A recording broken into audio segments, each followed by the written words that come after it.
This is ABTV, Animal Bites Television. For animal lovers, by animal lovers. So I'm down here in Arlington, Texas at the NARBC Reptile Show. There's some amazing animals around, and I have a feeling that we're gonna see some pretty cool stuff. I hope you guys are gonna enjoy this. This is gonna be awesome. My name is Brian Barczyk. I'm no zoologist, just a guy with a passion for animals. And that passion often takes me on animal adventures around the world.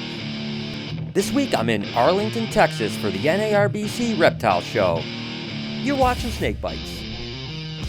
So I'm here with Peyton. You may remember I filmed with her last year, and she's just an adorable, passionate reptile lover. Peyton, this is your new pet. Can you tell me about it a little bit?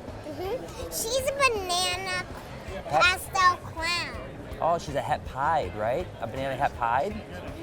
And het means she has genes, she just doesn't show it. Right, so when you breed her, you could get a banana pied, right?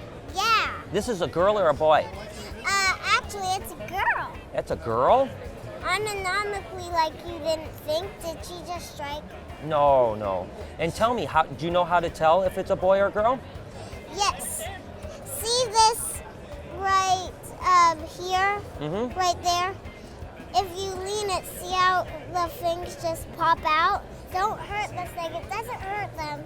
It shows if they're a boy or a girl. So tell Peyton, can you tell the people watching if they should be afraid of snakes? You can look right at the camera. No, you shouldn't be afraid of snakes. Actually, you should love snakes. You shouldn't call them monsters. You should just be impassioned of them. You should like them, not think they're mean. These are absolutely incredible blood pythons. These are actually a Malaysian blood python, so they're the bigger version for sure. But this is a golden eye, which is a codominant mutation. And when you breed two of these together, on average, 1 in 4 babies are gonna come out what they call magpie, which are pretty much just a white mottled snake. Totally gorgeous, but blood pythons are so adorable. They're short and fat, and they have so much energy. The thing that's really cool about this animal, and I've heard this about a lot of the golden eyes, is that they tend to be pretty tame. Sometimes you'll see aggression or tameness actually attached to a particular mutation. It's pretty cool to be handling a blood python and not getting my face bit off.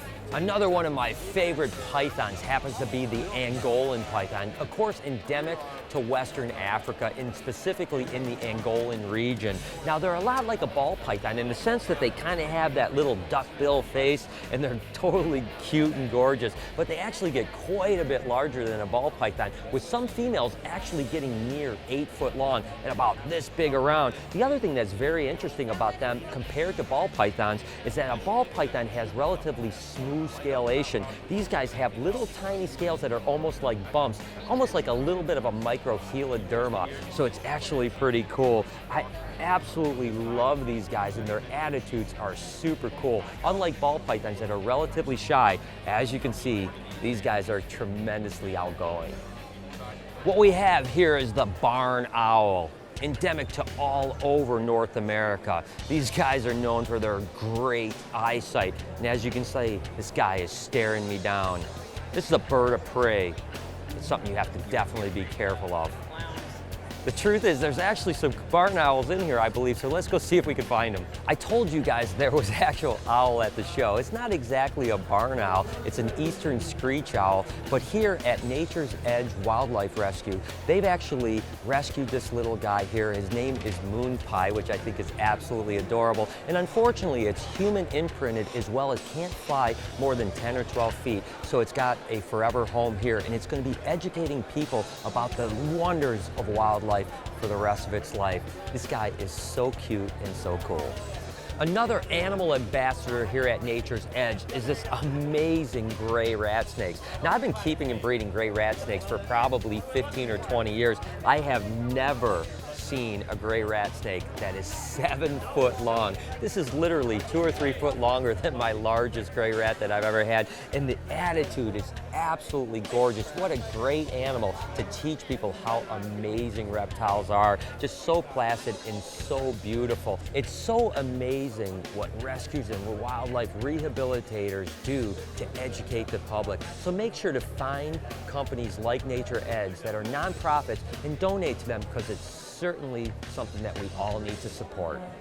This is a Cuban Anole, and the largest of the Anolis species. These guys are endemic to Cuba, but now can be found in South Florida. And as you can see, this guy, his dewlap is going up like this, and this is how they defend their territory, and they're known for being a little bit cantankerous. You can certainly see that mouth. I tell you what, a bite from these guys isn't necessarily the funnest thing for sure. And again, you can see how unbelievably territorial. Anything he sees, he basically thinks of as a threat because of how territorial they are. These guys will eat pretty much anything that will fit in their mouth. Bugs, other lizards, tarantulas, and just about anything they can get a hold of.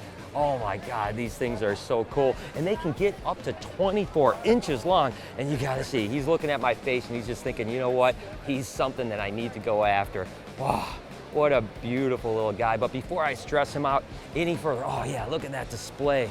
Just look at that dewlap. What an amazing animal. And you can see he's not even wanting, oh, I take that back. I didn't think he was gonna bite me, but I tell you what, he's got pretty strong jaw power. And the problem with these lizards like this is once they clamp on, they don't wanna let go. And as you can see, they'll just hang on just like that. Whew, thank God. That was a little painful. What a cute little bugger. This happens to be one of my favorite lizards because of its prehistoric look. This is an arboreal green alligator lizard of the Abronia genus. These guys are endemic to Mexico and Guatemala, and they're really meant for more advanced keepers, really, because they need a lot of specific care. They actually come from an area that's typically 4,000 to 8,000 feet in elevation and typically live at the top of the canopy. As you can see, that green color really mixes in great for camouflage, but they will occasionally climb down the trees and be found in the leaf litter. Now, in the areas that they're found, there's a huge temperature range, sometimes up to 40 degrees in a day. They can actually live in areas that are 40 degrees Fahrenheit or as hot as 90 degrees Fahrenheit, sometimes in the exact day. Now, typically, when it's down in the 40s or 50s, these guys are going to huddle together and actually get into the leaf litter so that they can stay relatively warm. They also need a relatively high humidity, and typically you'll find them in the bromeliads where the humidity is extremely high.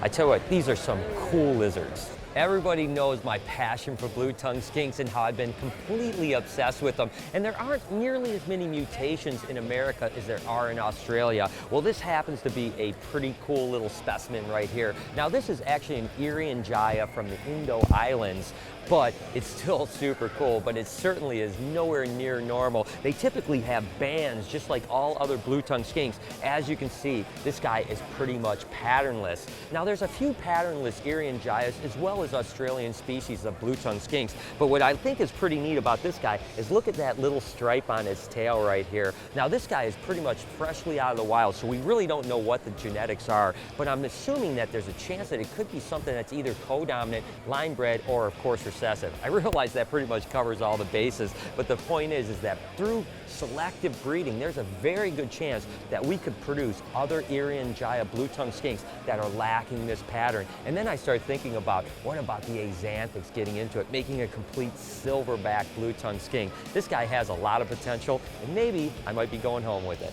Now, this is one incredibly amazing chameleon. This is a Parsons chameleon, endemic to Madagascar, one of the largest chameleon species in the world. And we all know the common things about chameleons, like their independent eyes, that super long tongue, that prehensile tail. But the reproductive part of the Parsons chameleons are what amazes me. Believe it or not, these females can lay up to 50 eggs, but they typically only do it about every 2 years. And the reason for that is, believe it or not, the eggs can incubate for up to 2 years. Now, that's a crazy reproductive system, but just look at the size of this animal.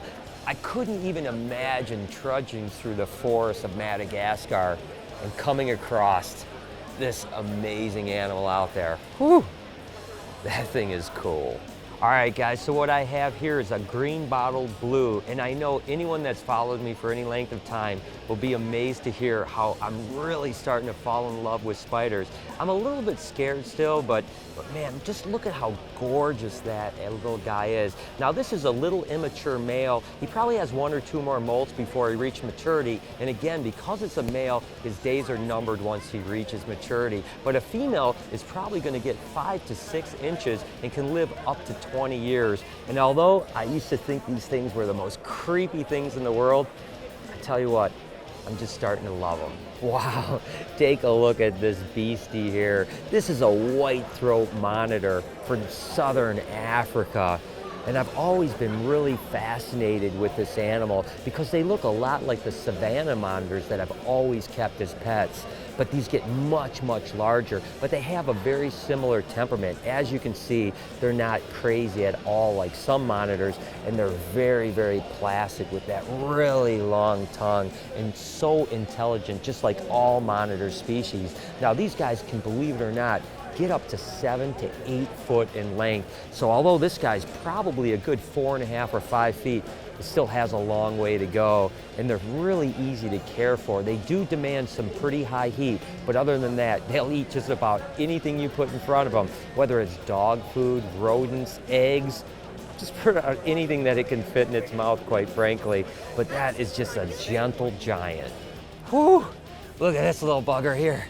This is actually a blue Nile monitor lizard, and oh my gosh, does it have some claws. But it's not the claws that I'm really worried about. It's that mouth that you gotta stay away from. When they get to this size, they can be pretty nasty and gnarly. And again, Nile monitors are not nearly as calm as, say, the Asiatic water monitors. But the blue color in this is certainly some form of sort of axanthic. And it's really gorgeous because typically these guys are black with yellow markings instead of that beautiful blue color.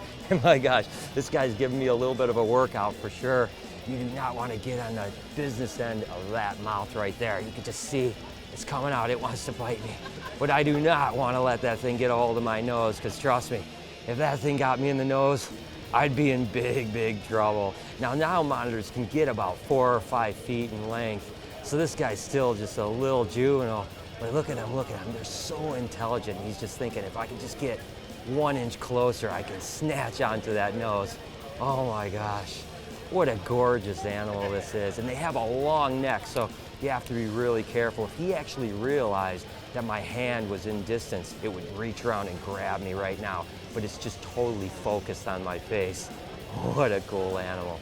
Take a look at these little monkeys here. They are so adorable. These are red-eyed green tree frogs, but of course, one of them isn't a normal red-eyed green tree frog, but an albino red-eyed green tree frog. And you can see in the normal how they have that beautiful blue pattern in those orange feet, whereas in the albino, it's almost all yellow. Now, these guys are really interesting from the fact that they move very differently from normal frogs. You can see they almost walk and crawl, and they have certainly a big leap. And again, the albino is a recessive mutation. So if we were to breed the albino to the normal, all the babies would come out normal that were heterozygous for that albino trait, eventually breeding them back and producing more albinos. How cute are these things? So I'm going to round the show out highlighting this beautiful Central American T-positive albino boa constrictor. Now, the Central American boas stay a little bit smaller than the Colombian or common boa constrictors. This is pretty much a big adult right now, and that T-positive is a recessive mutation, just giving it that awesome caramely purple look to it. I've always loved these guys so much, and it's cool to see a docile Central American boa like this. Just a cool animal. I tell you what, guys, it's been fun walking around, meeting people, seeing such incredible animals, and having a chance to share some of my passion with you about it. I hope you guys have enjoyed it as much as I have. So there it is. I hope you guys enjoyed the show. I sure had a great time running around and seeing all those amazing animals. And as always, I was Facebooking and tweeting my way through it. So make sure to follow me over at SnakeBytesTV. Until next week, you've been watching Snake Bites. Hi, I'm Peter Birch, an Aussie bloke who loves wildlife. My respect for nature started when I was a young boy in rural New South Wales. Since then, it's exploded into an obsession. New episodes only on AnimalBytesTV.